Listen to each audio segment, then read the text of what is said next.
조선에는 절대 지면 안 되는 게임이 있었습니다. 왕이 바뀔 때마다 반드시 누군가는 죽었습니다. 하지만 한 사람만은 달랐습니다. 5번의 정권 교체 속에서도 끝까지 살아남은 남자가 있었습니다. 전쟁터에 나가지도 않았고 충성을 외치지도 않았는데도 말입니다. 그는 왜 늘 살아남았던 걸까? 왕보다 오래 살아남은 남자, 바로 한명회입니다. 이 이야기는 영웅의 전설이 아닙니다. 권력판에서 지는 선택을 끝까지 피한 사람의 기록입니다. 1453년 조선.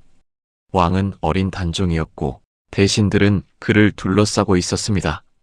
대부분의 사람들은 같은 선택을 했습니다. 지금의 권력에 충성하는 것, 그것이 가장 안전했기 때문입니다. 그런데 한명회는 정반대 방향을 봅니다. 아직 왕이 아니었던 사람, 바로 수양대군이었습니다. 그 선택은 목숨을 거는 결정이었습니다. 만약 수양대군이 실패했다면 한명회는 역적으로 기록되고 집안은 사라졌을 겁니다. 그는 이 길을 택할 수밖에 없었습니다. 한명회의 판단은 이랬습니다. 단종을 지키려는 사람은 많았지만 그들은 하나로 움직이지 못했습니다.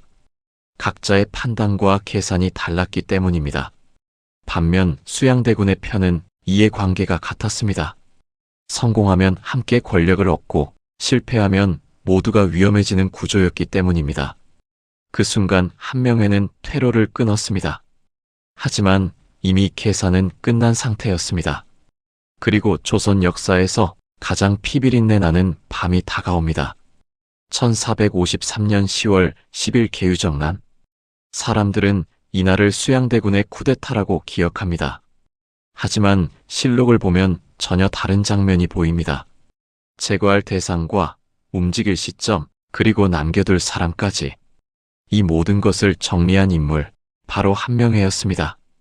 그런데 여기서 가장 중요한 사실이 있습니다. 그는 그날 밤 칼을 들지 않았습니다. 그는 알고 있었기 때문입니다.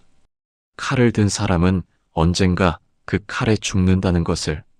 그래서 그는 항상 한 발 뒤에 섰습니다. 이것이 한명의 생존법의 첫 번째 원칙이었습니다. 절대 전면에 나서지 마라. 그런데 한명회가 단지 뒤에만 서 있던 사람은 아니었습니다. 그는 필요할 때 조용히 움직이는 사람이었습니다. 정사에는 자세히 남아있지 않지만 후대의 야사 기록에는 이런 이야기가 전해집니다. 어느 날 밤 세조와 측근들이 함께 술자리를 가졌습니다. 그 자리에 신숙주도 있었습니다. 야사에 따르면 술이 깊어지자 세조가 농담처럼 신숙주의 팔을 잡으며 말합니다. 경도, 내 팔을 한번 잡아보시오. 그 순간 술에 취한 신숙주가 세조의 팔을 세게 비틀어 버립니다. 세조가 비명을 지를 정도였습니다. 자리는 얼어붙었습니다. 왕의 몸에 손을 댄 것, 그것은 단순한 실수가 아니라 목숨이 걸린 일이었습니다. 모두가 굳어있는 그 순간 한명회가 움직입니다. 그는 아무 말도 하지 않은 채 신숙주를 데리고 자리를 빠져나옵니다. 그리고 곧장 신숙주의 집으로 향합니다. 한명회는 하인들에게 말합니다. 대감께서는 지금 크게 취해 계시다. 아무것도 기억하지 못한 채 잠들어 계신 것으로 하라. 신숙주는 옷을 벗긴 채 이불에 눕혀졌고 마치 만취해 쓰러진 사람처럼 꾸며졌습니다. 잠시 뒤 세조는 사람을 보내 신숙주의 상태를 확인하게 합니다. 보고가 올라옵니다. 신숙주가 술에 취해 깊이 잠들어 있습니다. 세조는 그 말을 듣고 술이 조금 과했던 모양이라고 웃어넘깁니다. 그렇게 신숙주는 살아남습니다. 만약 그 자리에 한명회가 없었다면 그날 밤 누군가는 목숨을 잃었을지도 모릅니다. 이 사건은 한명회라는 사람을 정확히 보여줍니다. 그는 문제를 만드는 사람이 아니라 문제를 흔적 없이 지워버리는 사람이었습니다. 그리고 그는 알고 있었습니다. 같은 편을 살리는 사람이 결국 자신도 산다는 것을. 한명회는 이렇게 앞에 서지 않고도 판을 지배하는 방법을 알고 있었습니다. 그가 만든 판은 한 방향으로 굳어집니다.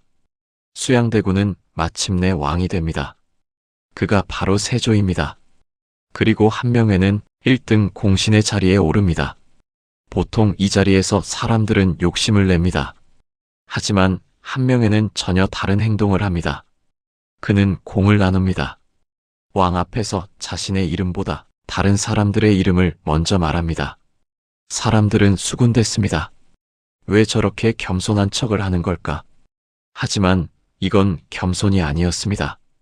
철저한 전략이었습니다. 한 명에는 알고 있었습니다. 권력의 중심은 가장 위험한 자리이며 왕은 언젠가 나를 두려워하게 된다는 사실을. 그는 의도적으로 자신을 낮췄습니다. 그 결과 세조는 한 명에를 위협이 아닌 반드시 필요한 사람으로 봅니다.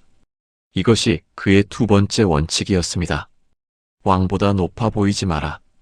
그리고 마침내 왕이 바뀌는 순간이 찾아옵니다. 1468년 세조가 죽습니다. 새 왕 예종이 즉위하고 전 왕의 측근들이 하나둘 숙청되기 시작합니다. 그런데 한 명에는 남아 있습니다. 1년 뒤 예종이 급서하고 다시 왕이 바뀝니다. 성종 즉위. 그런데 이번에도 한 명에는 남아 있습니다. 이는 당시로서는 매우 이례적인 일이었습니다. 그는 계유정난의 핵심 인물이었고 단종 폐위에 직접 관여한 사람이었습니다. 원래라면 가장 먼저 제거됐어야 할 인물입니다. 그런데 그는 모든 왕에게 같은 태도를 보였습니다. 전하께서 원하신다면 저는 언제든 물러날 수 있습니다. 그 말 한마디로 그는 경계 대상에서 벗어났습니다. 그래서 그는 살아남았습니다. 한 명에는 부를 과시하지 않았고 집도 화려하게 짓지 않았습니다. 성종이 묻습니다. 경의 공이라면 더 좋은 집에 살아도 되지 않겠는가? 한 명회의 대답은 간단했습니다. 큰 집은 더 큰 걱정을 부릅니다. 그는 알고 있었습니다. 드러내는 순간 척이 생긴다는 것을. 심지어 딸이 왕비가 된 뒤에도 그는 왕실에 거의 개입하지 않습니다. 딸에게 이렇게 말합니다. 궁궐에서는 내 이름을 말하지 마라. 이것이 그의 세 번째 원칙이었습니다. 보이지 않는 곳에서 움직여라. 하지만 권력에는 넘지 말아야 할 선이 있습니다. 성종이 성년이 되자 한 명에는 수렴청정을 계속하려 합니다. 그 순간 성종이 묻습니다. 그럼 날 믿지 못한다는 것인가? 공기가 바뀝니다. 이번에는 한 명회가 선을 넘은 겁니다. 대관들이 움직이고 그는 모든 자리에서 물러납니다. 한 명회는 패배를 받아들이고 조용히 사라집니다. 그러나 이 남자의 이야기는 여기서 끝나지 않습니다. 한 명회가 오래 살아남은 이유는 단 하나로 정리됩니다. 그는 스스로를 주인공으로 만들지 않았습니다. 공은 나눴고 책임은 분산시켰으며 언제나 퇴로를 남겼습니다. 이것은 비겁함이 아니라 권력 세계의 생존 기술이었습니다. 조선의 역사를 보면 알 수 있습니다. 충신은 일찍 죽었고 권력에 취한 자도 결국 숙청당했습니다. 하지만 한 명에는 달랐습니다. 그는 자연사했습니다. 그가 원했던 결말이었습니다. 그는 존경받을 인물은 아니었습니다. 그러나 권력의 세계를 가장 정확히 이해한 사람이었습니다. 그 이해는 그를 끝까지 살아남게 만들었습니다. 왕보다 오래 산 남자, 한 명회였습니다. 다음 이야기를 놓치지 않으시려면 구독과 알림도 함께 부탁드립니다. 시청해주셔서 감사합니다.